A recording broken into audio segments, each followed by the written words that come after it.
Samantala, DOT accreditation application at renewal bukas na sa Bolinao. Alamin natin ang detalye ng balita mula kay kapartner Lerna Hernandez. Kapartner Lerna. Yes, kapartner, bukas na ang Department of Tourism o DOT accreditation application at renewal para sa mga tourism establishments at stakeholders sa bayan ng Bolinao.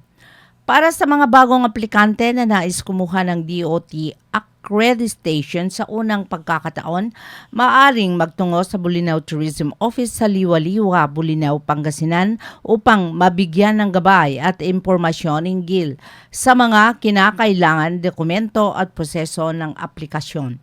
Samantala, maaari ring humingi na assistance sa naturang tanggapan ang mga tourism establishments na magre-renew ng kanilang accreditation kabilang ang mga requirement at kaukulang proseso.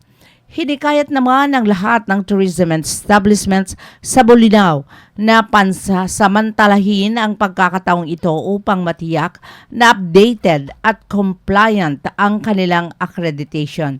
Layunin ng programa na patuloy na mapalakas ang kalidad, kaligtasan at responsableng turismo sa bayan ng Bolinao.